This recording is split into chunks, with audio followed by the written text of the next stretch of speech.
Ring the bell.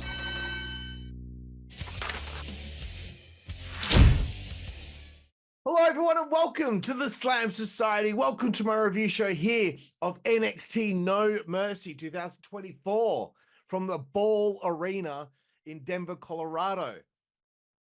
This looked like a good card to me, but again, I'm sad that I have missed the last few weeks of NXT heading into this show. On Raja.com, it was said that last night's WWE NXT No Mercy had an attendance in the vicinity of 7,000 seats, which is considered hugely impressive considering Monday Night Raw is in the same arena and had around 10,200 tickets sold. And it's their first time of doing a PLE in Denver in 20 years. So before I head on and do my review of this show, want to let you all know at the end of this review, I will be responding to 9 different tweets that I've seen on Twitter. Some negative comments, some positive comments, but certainly we'll be responding to some toxic skid marks out there for some harsh things that they've had to say about this show. And I'm also going to talk a little bit about some of the pet peeves that I have about wrestling Twitter and today's wrestling fan, especially the toxic ones. So please stay tuned for that. Please like and subscribe before you check out the rest of this review. You know me, I cover everything, and I hope that you'll stick around and hear my thoughts on NXT No Mercy. First matchup, let's talk about this right here, right now. NXT World Tag Team Titles. Nathan Fraser, Axiom taking on Chase U. That's Andre Chase and Ridge Holland. They make their entrance, and I'll tell you what, every time they make their entrance, I always watch Thea Hale during the group's entrance because she's just mental. You just look at her face. When you watch an entrance of theirs, look at her face the whole time. I saw she did a crotch chop toward Nathan Fraser, which I found funny because I believe that is her IRL partner. So seeing Ridge Holland in Chase U, I will say this, it does look comical, like he's clearly like a mature age student for a university. I was really impressed with Ridge Holland during this match. We already knew he had a lot of strength and a lot of power, but you know, he was utilizing Albert's stalling butterfly suplex, and I found the match to be really exciting from the outset. To see Andre Chase hit a Spanish fly, and then that double underhook sit down powerbomb, which might have been a little bit, you know, ugly, but it's okay. Not everything needs to look fucking perfect. Fuck me. Fraser kicking out of a Doomsday Device. The Springboard 450. I wrote, if this was in AEW, Meltzer would give it 5 stars. If Meltzer doesn't give this 5 stars, I'm just saying, like, I don't see the difference between this or any kind of like crazy high-flying match that happens in AEW. So just saying, like, what was the fact that was given the other day? Like, since AEW's begun, there's been like 98 or something 5-star matches in the last few years, 3 or 4 years or something like that, which is crazy in comparison to what it used to be like. And, you know, someone made a comparison to how many 5-star matches there were, you know, in prior companies, you know, prior to AEW.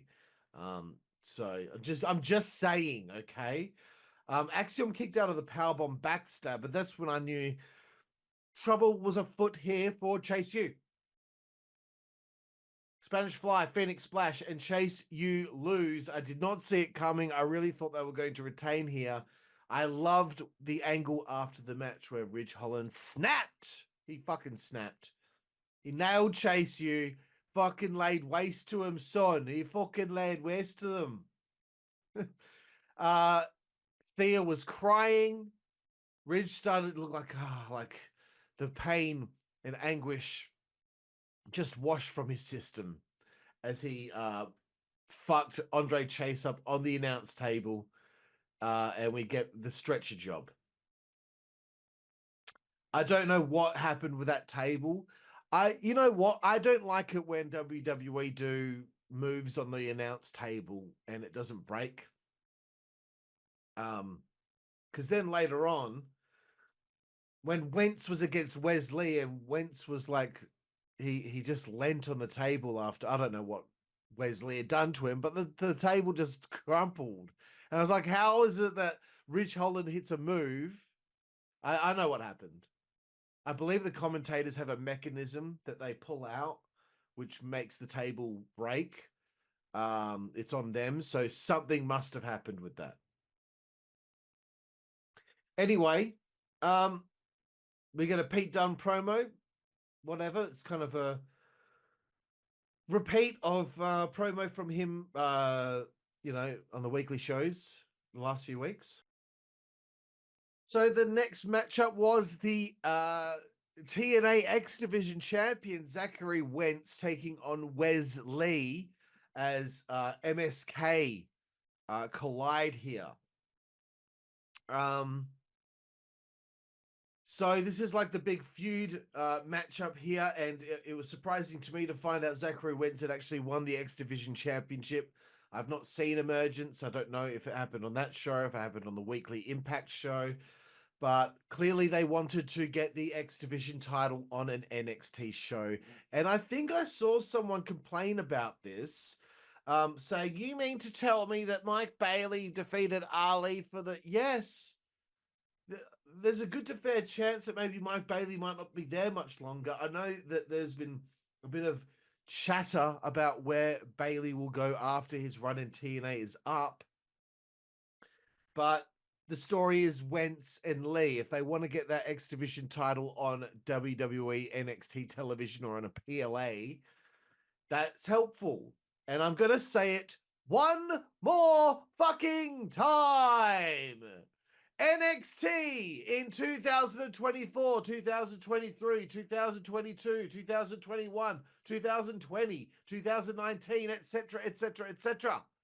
have garnered higher ratings than TNA or Impact Wrestling have on Access TV.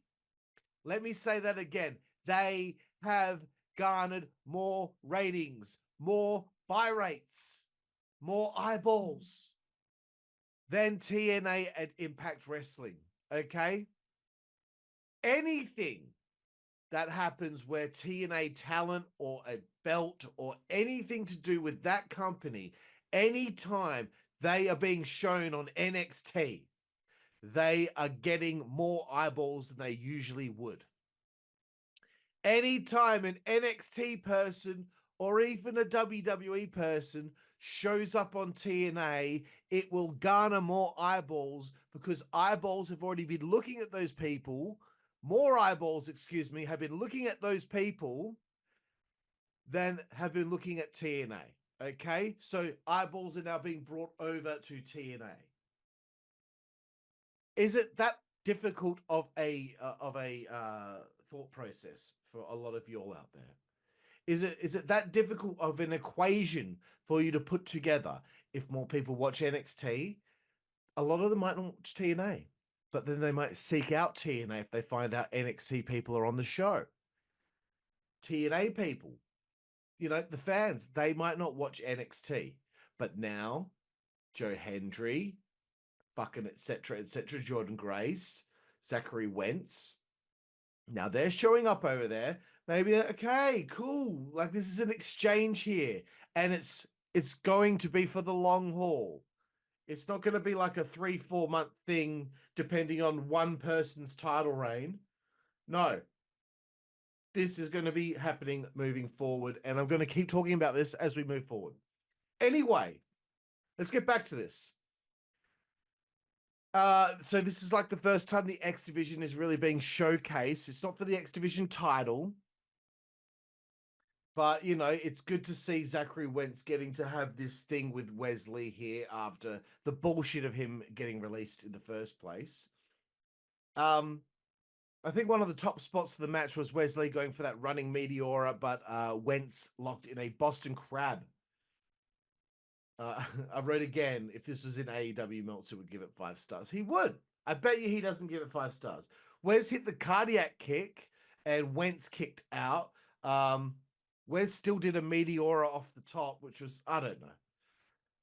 You know, the table had kind of broken down and he still went for it. I was a bit worried that, you know, he's going to hurt himself. Trey Miguel did get involved. See, now Trey Miguel's been seen on NXT. More eyeballs have now seen him. Now he's more well known. Then after that, there was a destroyer on the floor, and then Wentz hit the UFO cutter to win. What do you know? TNA talent getting a win over NXT talent. Oh, but he used to be in NXT, so shut up. I know what people are going to say in response. I already know. I already know that it's going to be like, yeah, but like Zachary Wentz is already in NXT, so like for them, it probably would have been okay. Like, fuck up, bro. I'm getting angry at a fictitious person that I just made up in my head. Good match. Very good. Okay, indie wrestlers versus athletes is the next thing here. JC Jane and Fallon Henley were independent wrestlers before their time in NXT. And they talk about how, you know, they're sick of these athletes coming in and taking spots. I like little angles like this because it could very well be something that makes a lot of sense to how someone may feel, you know, being someone who's proud of being an independent wrestler, but now, like how do us independent wrestlers get a look in when they keep hiring these athletes that didn't even give a shit about wrestling beforehand? Some of them probably did, by the way. You can't just make something up and take that and run with it as a narrative. You can't have a thought in your head and be like, that could potentially be a narrative. That could potentially be truth. So I'm going to take that and I'm going to run with it. You can't do shit like that. You need fucking proof. Anyway, they're proud of having Jasmine Nix with them because she's one of those athletes, former soccer player. It looks like their group's going to be called Fatal Influence, which reminds me of Toxic Attraction, which I still hope one day they get JC and Gigi back together as a team and bring them up to the main roster and have Toxic Attraction do their fucking thing, bro. Joe Hendry with Trick Williams backstage. Not as many backstage vignettes on this PLE, but Trick assures him he'll be calling it down the middle. And Joe Hendry says he'll give him the first title shot. And Trick believes in Joe Hendry. Oh, I'm so sick of it. I'll get to that. Okay. I like Joe Hendry, but fuck. I've heard the song gets stuck in your head. It really does. But to the point where it's like not a good thing anymore. Anyway. NXT Women's North American Championship on the line next. Again, stoked that NXT have a goddamn mid-card women's title, something for them to fight for. That's what I'm digging. Kalani Jordan defending against Wendy fucking Chu. Okay, when she was the baby face and the character was like, she used to like to dress in her pajamas and everything she did was a reference to sleeping. Like if she was running for an elbow drop, she would like jump and like we get it. Like when you sleep, you do this. Like, oh god, I hated it. I hated the character so much. It got my worst gimmick of the year in our end of year awards. This is her third gimmick now. Okay, this is the evil version of whatever it was. And I don't mean to pick on Wendy. You know, she seems lovely and all that. But I was like, Wendy, you really need to show something here because I remember, you know, her feuding with Mandy Rose and stuff. And I was just so over the gimmick and all that at that point. And she's been off TV, out of the ring for some time. You know, during that time off from her injury, you know, a lot has changed. A lot of new faces have shown up, like a Lola Vice and a Jada Parker, Izzy Dane, you know, Ariana Grace, etc. So she needed to show here that it didn't matter about all the new talent that's come in, Jasmine Nix, etc. She's got to show that she can get it done in the ring, and I'm sorry. I am so sorry. She didn't. She didn't get it done in this match. Kalani went for a dive early on, was not quite on point. But you can tell Kalani's been watching a lot of Rob Van Dam. She hits a split-legged moonsault. She hits a frog splash.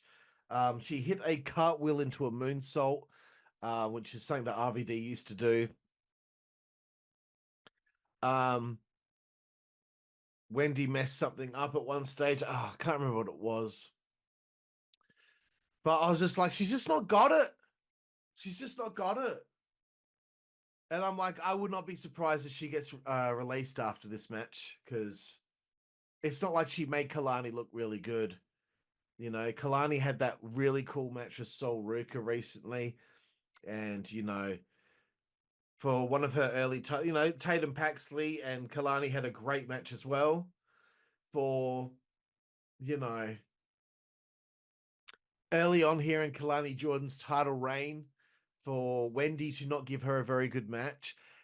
And look, I know Kalani's still kind of new, but she's been having great matches with other people. And then here, they didn't really have a good one. Kalani hit a 450 splash, split-legged moonsault, pins Wendy Chu. Tatum Paxley shows up and chokes out Wendy Chu.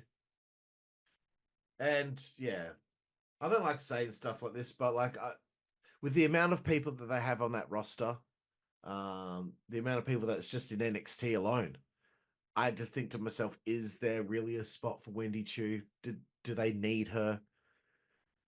I mean, I'd feel bad, you know, seeing that she would get right. I don't know. No one wants to see someone lose their job, dude. Okay, no one wants to see that. If it were me, I don't think there's a space for her on my roster. Unless we figured out a different gimmick. I don't know, but she didn't work in the ring here. The gimmick's not working for me, brother. And Tatum Paxley is so hot, dude. I can't get through a review without being like that, okay? I'm sorry. She is just so my type, okay?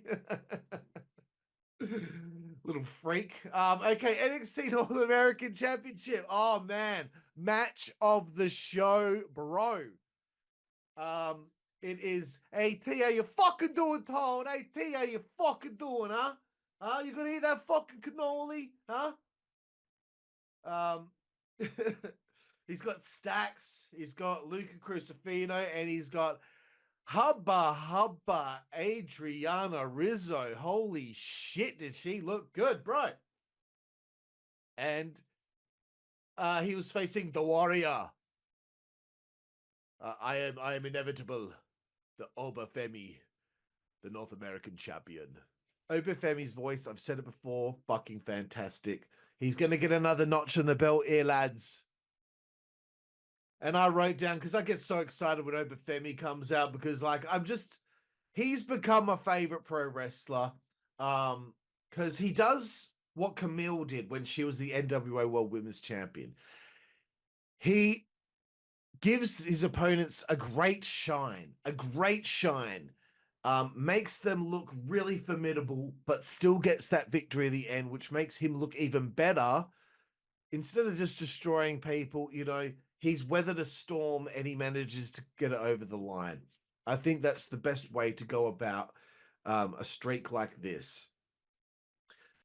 Whereas, you know, with Goldberg, you know, it kind of got a little bit old after a while, which is why he started getting booed, because it gets boring seeing the same exact scenario over and over and over again. At least with Obafemi, it's different scenarios.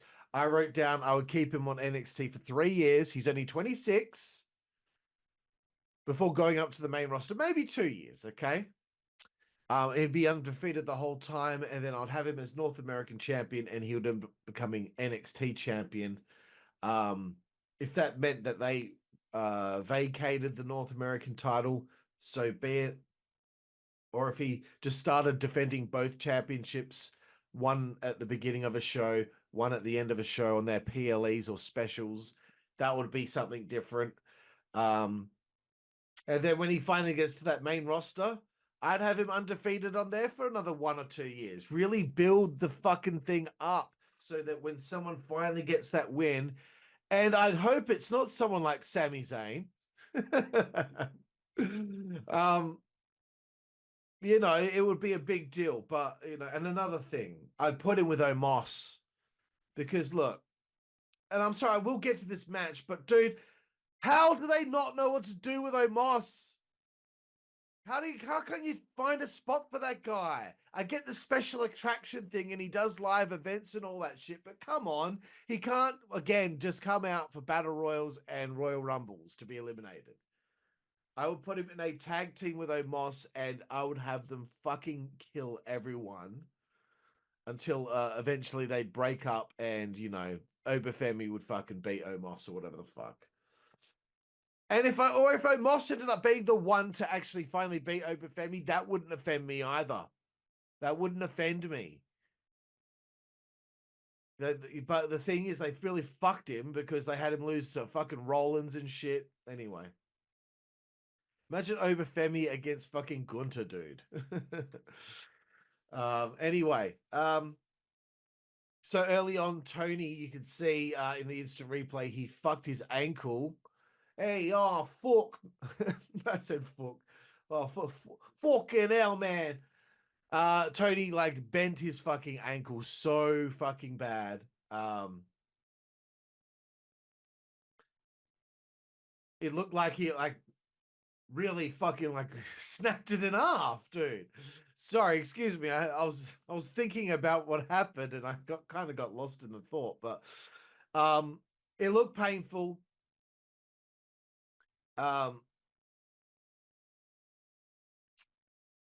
This was really like a high octane affair. What can I fucking say? I'm not going to go blow by blow on what happened in the match. Watch the match. We're getting some suspense here. We're getting some drama. This makes me think Tony D'Angelo, Obafemi, they are a part of the future of WWE. What will happen when the family make it to the main roster? Will they get the focus they deserve? Will they always be constantly in the hunt with angles and stories? We've got a Black Goldberg here, Black Lesnar, Blackberg, the next black thing.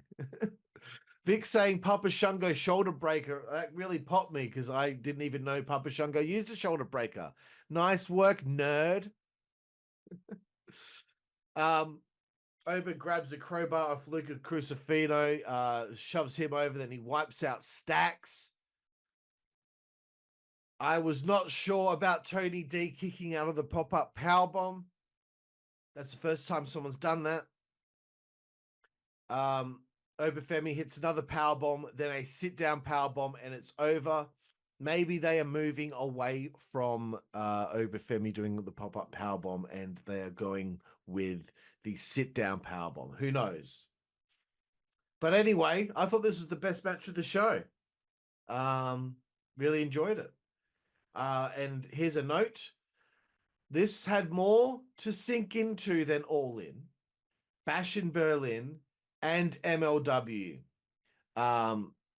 Summer of the Beast that I also reviewed this weekend. Fucking busy weekend, man. And if TNA beats it, which I highly doubt, that's the next thing I've got to watch. But I'm also doing a retro review of No Mercy 1999. So again, no rest for the wicked. Backstage, Trick meets Ethan. They bicker. Zachary Wentz interview with Trey by his side, and the Rascals challenge Fraser and Axiom for the NXT tag titles. I'd like to start seeing some NXT titles being defended in TNA. Let's see that. I'd like to see that. I want to see Axiom and Nathan Fraser have to defend them in the Impact Zone. That's not the Impact Zone anymore, is it? Okay, coming up next, NXT Women's Championship here. Roxanne Perez taking on Jada Parker. Jada Parker is a part of the future of women's wrestling, dude. Telling you right now. WWE do not need Mercedes Monet. Why would they need her? Why would they need her? They've got Jada Parker. She's got more sass right now. I think she's got more of an upside than Mercedes Monet. You know, they kind of got similar-ish gimmicks. You know, why would we need anyone? Why would we need anyone else? We've got the future right here. Roxanne Perez, Jada Parker, Sol Ruka, Lola Vice, Tatum Paxley. Like, we have the future right here. Blair Davenport's up on the main roster now. Kiana James, Fallon Henley, Jasmine Nix. We have this crop of women that are fucking tremendous. We don't need anyone else. Giulia and Stephanie Vaca, that's the last two that we need. Okay, we've got them now. We don't need anyone else.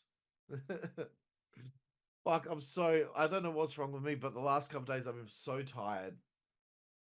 So everything's funny to me. Anyway, Jada gets it, bro. I feel bad for the tag team she's with out the mud. You know, Bronco Nima and Lucian Price, because man, like, they just can't seem to get any momentum, that tag team. I say that when I haven't been watching the weekly program though, but you know, like, they haven't really done a lot in a while, and Jada's kind of outshined them. And Scripps is gone. Anyway, I thought, yeah, this was a really good match. This was way better than Kalani's match. And I wrote, sorry, but Chew needs to choo out of NXT. That's so shit. Jada hit the super tier butt drop. Clearly I was in a mood last night. Using that thick ass as a weapon, she did. She knocked over the barricade with it, and I saw some funny tweets in response to that. Like, that ass is such a weapon to knock down the barricade, or whatever it was the dude said. He misses her hip attack, cross face into a Rings of Saturn. Jada picked her up, Samoan drop, Vader bomb attempt, no good. Suspense. This was better than Mariah versus Tony. This was better than Britt versus Monet, and those two matches from All In were better than Chu versus Kalani. MLW, Janai Kai took on Hanako from Stardom. I would say that was probably better than Britt and Monet, but not as good as Mariah and Tony. So, of the weekend, Jada Parker and Roxanne Perez was the best women's match. Thank you! Okay. Pop rocks. Roxanne Perez retains. Here we go. Here we fucking go. My sweetheart. My actual sweetheart, okay? I've got a few of them. Giulia makes her debut. I wrote, I hope they've aired vignettes before this, because I'm so sick and tired of fans being like, oh, like, nah. It's because WWE fans make fun of AEW for not advertising people that the general public and casuals might not know of. So now AEW fans jump on WWE or NXT when they do the same thing. So I hope they've been airing vignettes about Giulia's impending debut. Thank you. You know what? I was annoyed at first that she wasn't wearing one of her like outlandish, interesting jackets, but then I thought, no, wait for that. Wait for that. Let's just see her for her. And I was just like, oh God, she's so cute. She's so cute, man. I adore her. And I just thought, this is all it takes. Now I'm invested. I can't wait to see what happens between these two. Giulia's just so interesting. And if anyone out there doesn't know much about her, here's the thing, right? Her parents are Italian, right? I'm pretty sure this is it, right? No, it's what? Oh, God, let me look. I got to get this right, because if I don't get it right, then I'll be annoyed at myself that I've spread misinformation. Giulia Wrestler. Okay. Okay, so she's born in London, England, right? In 1995. So she's 7 years younger than me. That's okay. That's okay. A 30-year-old can date a 37-year-old.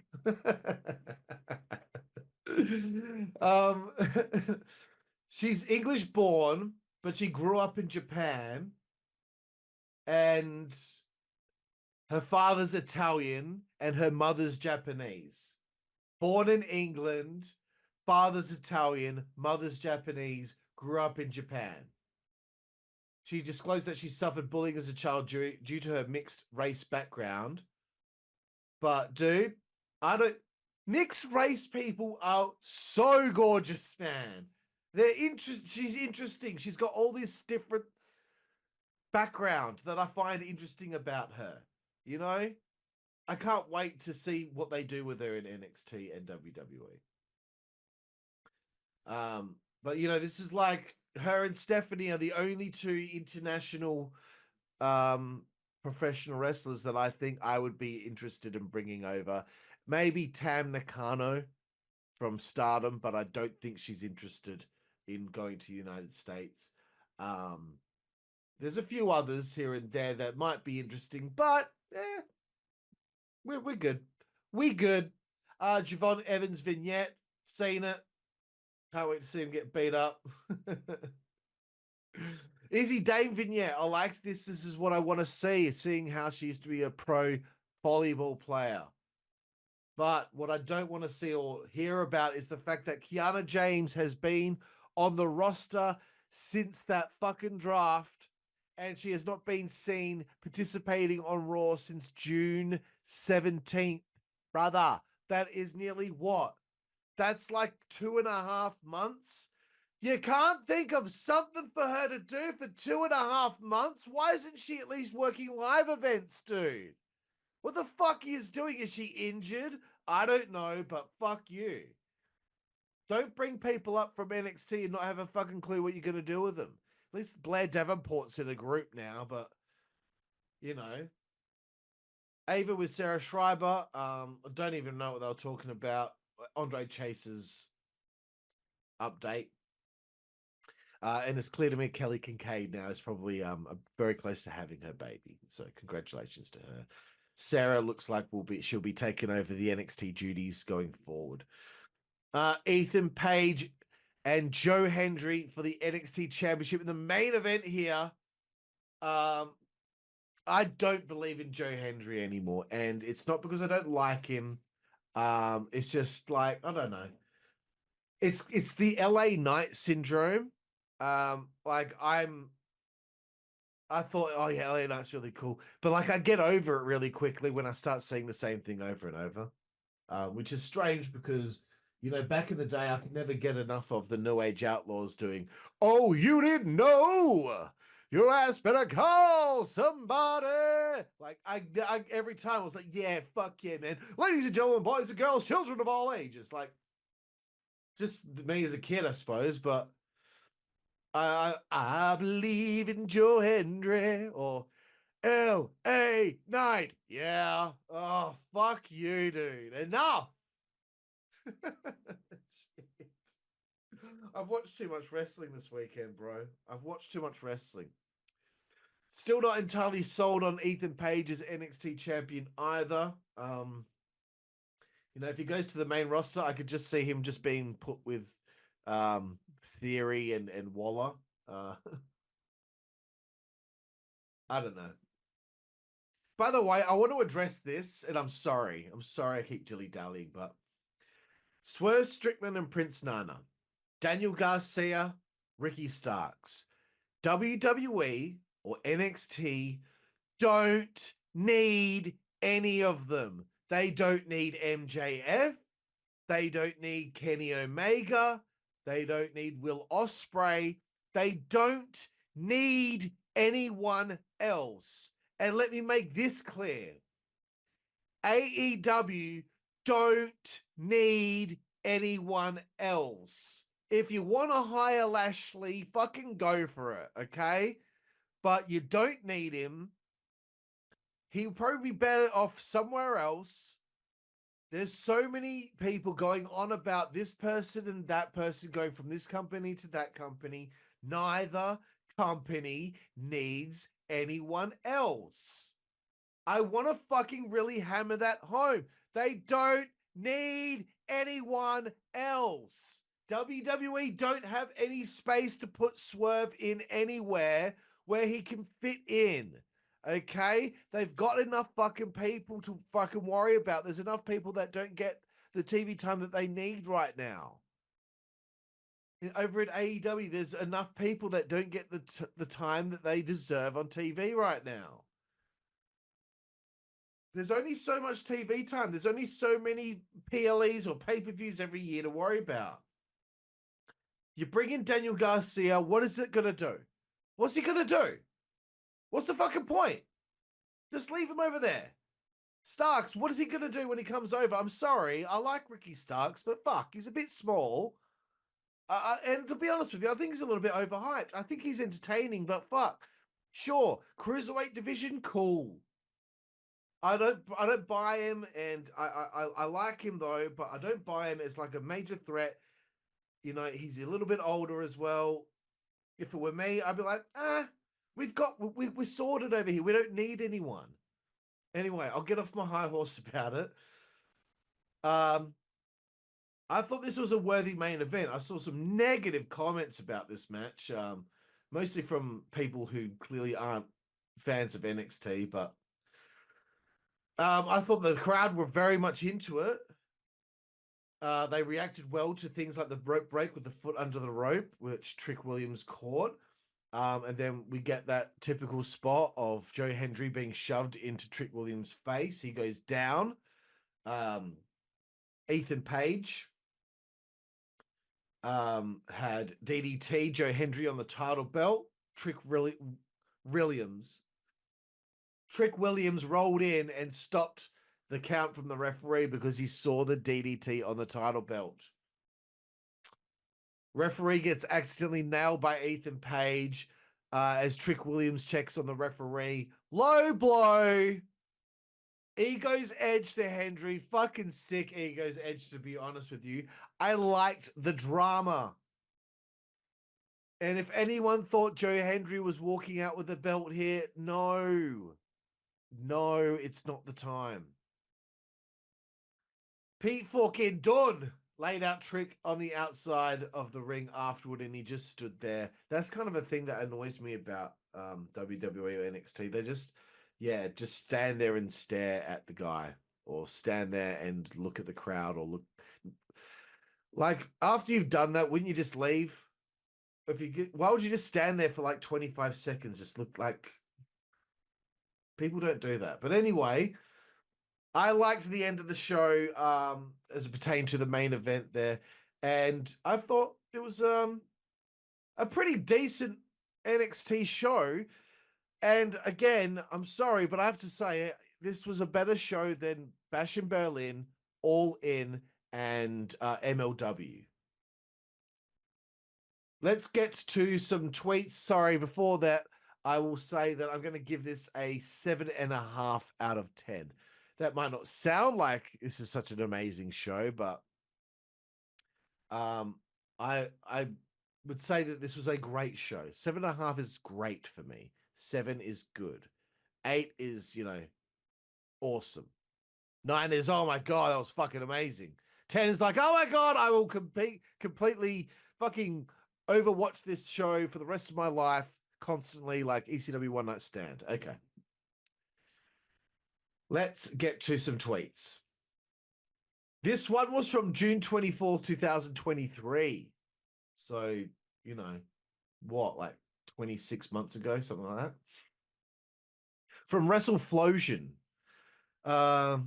In quotes, Giulia has drawn the interest of multiple important people backstage in AEW. So if the opportunity is there, I think they'll get her. From the Wrestling Observant.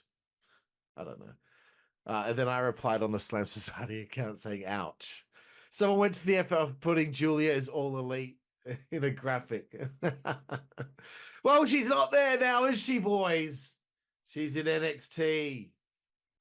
The next one, Real Markout HK. Another one of these Gunter pictures where Jada Parker There's a shot of her at No Mercy, and we've got Gunter about to do what everyone in the world wants to do.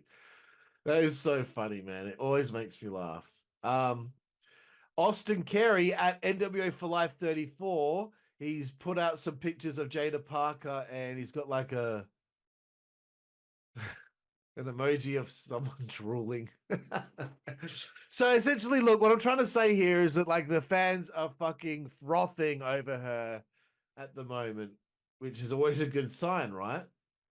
It's a good sign that there's going to be continued fandom, right?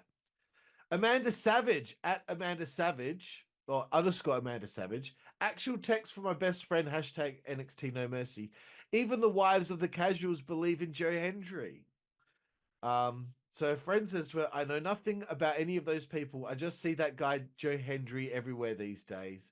I believe Amanda's responded saying, he is so handsome it confuses my brain. And then her friend said, he's like wrestling Ken.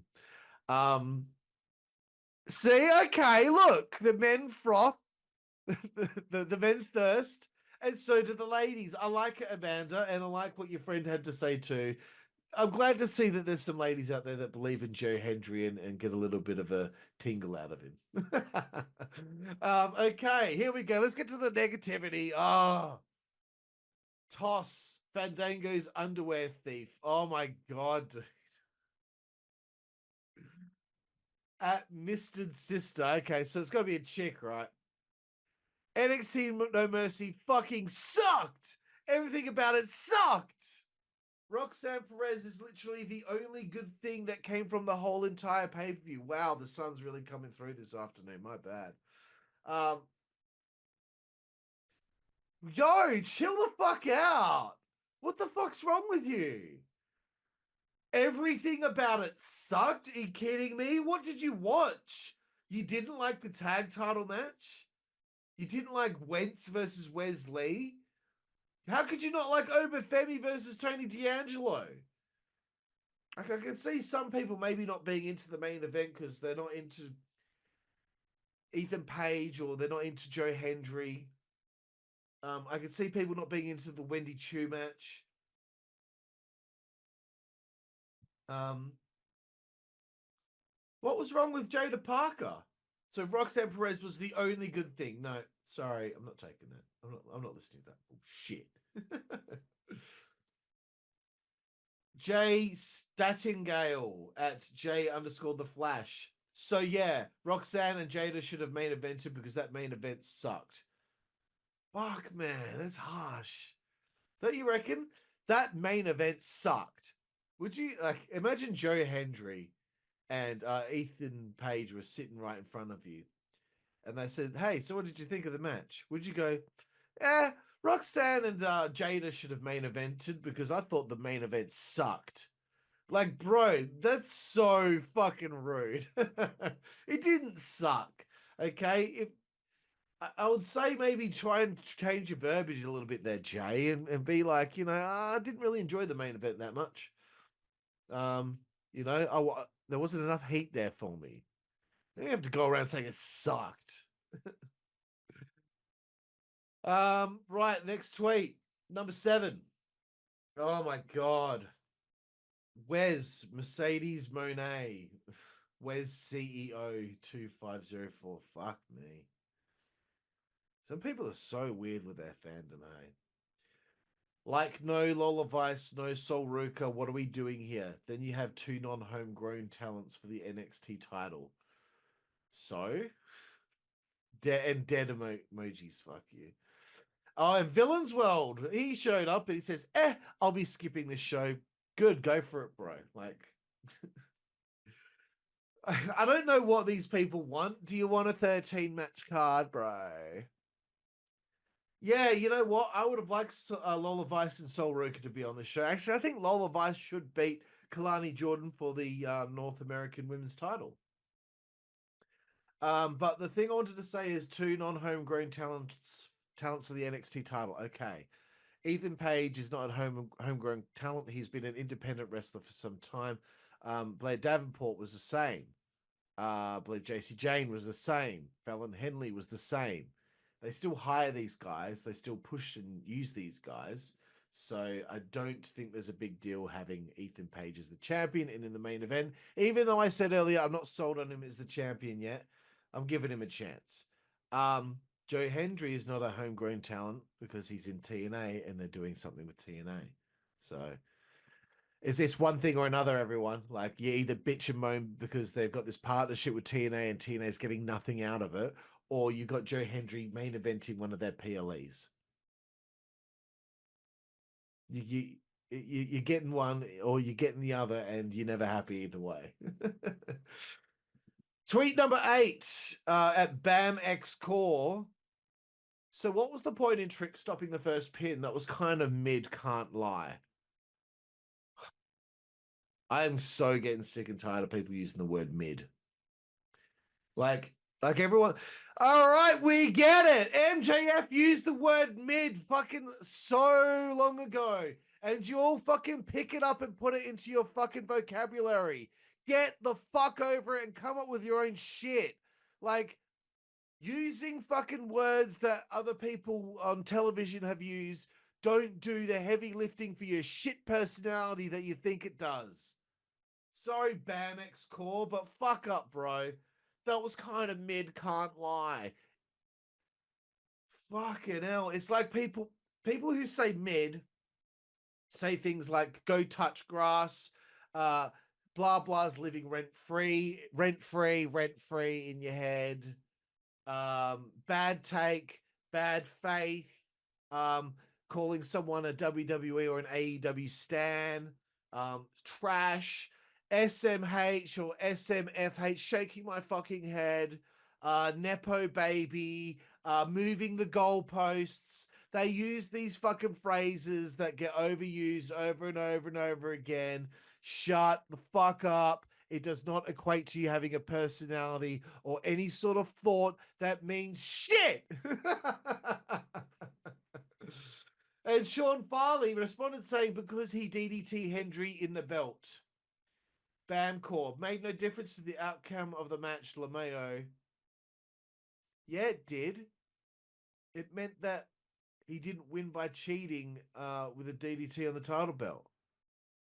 And then it led to more drama because this is a suspenseful finish, which meant that, yes, the outcome of the match was affected because we got more drama and suspense from it instead of it just being that. Thank you! Like, who wouldn't want to see the ref get fucking yocked? And whilst that happens, Ethan manages to get another low blow in on Joe Hendry, and then boom!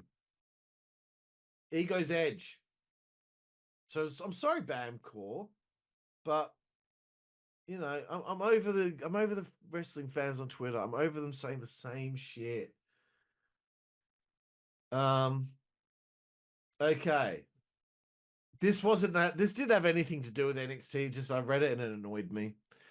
Trash Revolution at Project Orman. It really shows you how being the top guy in WWE or AEW, etc., isn't just being the best wrestler. You also have to play PR to lie for your company and yourself when you get asked something that we all know is 100% an IRL awful thing that's true. Which is a response to Wrestle Ops saying Cody Rhodes was asked about the Vince McMahon lawsuit, whether he believes Janelle Grant, and does the locker room believe what Grant is saying since they've been awfully silent. They're not going to fucking comment on it! For fuck's sake, it's not within the company anymore. It's whatever fucking Vince did. Stop trying to have a gotcha moment. Shut the fuck up. Get the fuck over it, cunt. Like, I could give two fucking shits about that thing now. Vince is gone, and I'm fucking so glad he's fucking gone, dude. He ruined wrestling for fucking years. He's gone. Forget about him. Stop trying to make WWE get in the shit with it as well. It has nothing to do with them now. It has nothing to do with Cody. Leave him alone. Leave Britney alone.